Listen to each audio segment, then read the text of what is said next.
Karbala merupakan sebuah kota kecil yang berada di Irak. Jaraknya sekitar 100 km dari barat daya Baghdad. Karbala menyisakan kisah yang memilukan bagi umat Islam. Bagaimana tidak, di tempat inilah cucu Rasulullah, Husain dan keluarganya dibunuh dengan sangat kejam. Ditambah, orang yang membunuhnya adalah saudara sesama Muslim.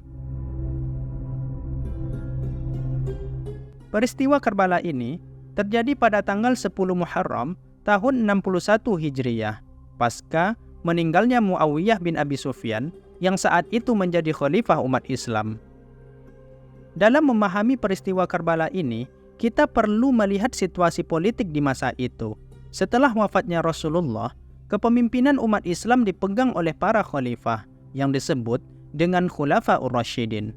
Namun, setelah wafatnya khalifah yang keempat, yaitu Ali bin Abi Thalib, umat Islam terpecah menjadi beberapa kelompok. Salah satunya adalah kelompok Muawiyah bin Abu Sufyan.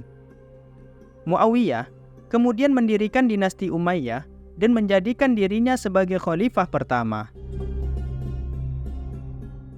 Ketika Muawiyah meninggal, putranya yang bernama Yazid bin Muawiyah diangkat menjadi khalifah.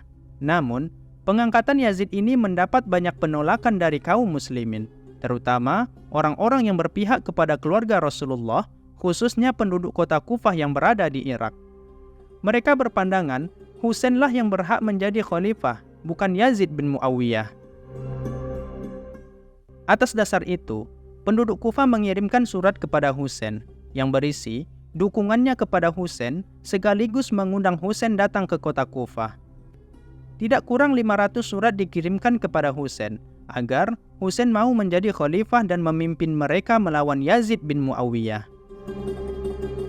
Walaupun banyak dukungan yang disampaikan dari penduduk Kufah, tidak membuat Husain langsung berangkat ke Kufah. Husain yang saat itu berada di Mekkah mengutus sepupunya yang bernama Muslim bin Aqil untuk memastikan kebenaran informasi tersebut. Sesampai Muslim di Kufah, ia menyaksikan banyak penduduk Kufah yang sangat menginginkan Husain menjadi khalifah. Lalu, di rumah Hani bin Urwah, mereka langsung membaiat Husain melalui perantara Muslim bin Aqil. Kabar pembaiatan ini dengan cepat sampai ke telinga Yazid bin Muawiyah yang berada di Syam. Lalu, ia mengutus gubernur Irak, Ubaidullah bin Ziyad, menuju ke Kufah untuk mencegah Husain agar tidak masuk ke Irak dan meredam pemberontakan penduduk Kufah terhadap otoritas kekhilafahan Umayyah. Saat Ubaidullah bin Ziyad tiba di Kufah, ternyata masalah ini sudah sangat memanas. Ia terus menanyakan perihal ini, hingga akhirnya ia mengetahui bahwa rumah Hani bin Urwah adalah tempat berlangsungnya pembaiatan ini. Ditambah lagi, Muslim bin Aqil yang merupakan sepupu Husain juga tinggal di situ. Kemudian, Ubaidullah menemui Hani bin Urwah dan menanyakannya tentang gejolak di Kufah.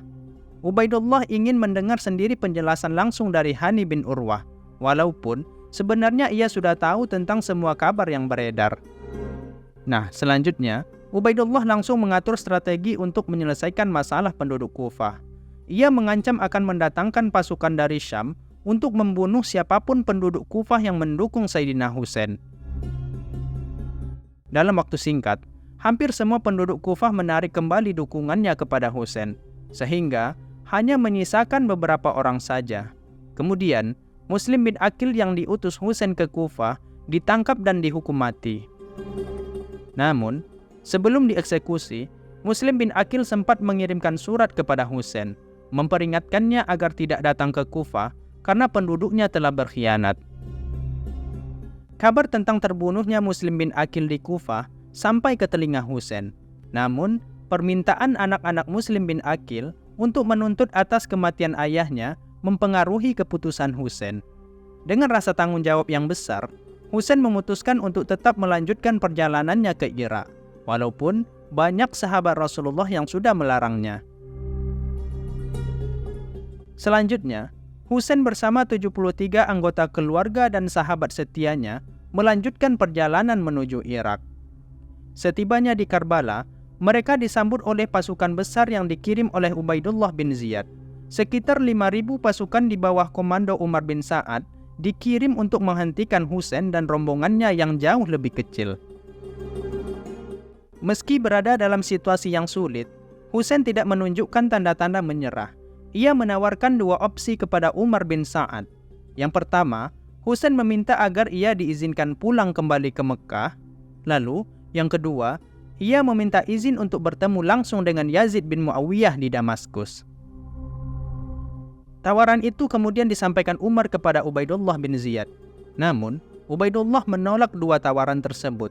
Ia menginginkan sebelum Husain menghadap Yazid di Damaskus, Husain harus datang kepadanya sebagai tawanan. Tawaran yang diberikan Ubaidullah itu ditolak oleh Sayyidina Husain. Karena tidak mendapatkan titik temu, pertempuran pun tidak bisa dihindari. Pada tanggal 10 Muharram, atau juga dikenal dengan Hari Asyura, terjadi perang di Karbala. Husain dan 72 orang yang bersamanya menghadapi 5.000 pasukan musuh. Meskipun jumlah pasukan sedikit, mereka mampu melayani perlawanan dari pasukan Ubaidullah bin Ziyad. Namun, karena jumlah yang sangat tidak seimbang, satu persatu pasukan Husain gugur dalam pertempuran, termasuk putra-putra Husain dan sahabat terdekatnya. Husain menyaksikan keluarganya dihabisi satu persatu. Ketika semua orang telah terbunuh, Husain berdiri sendirian, terluka parah namun tetap teguh. Dengan tubuh yang penuh luka, Husain tetap bertahan dan menolak menyerah.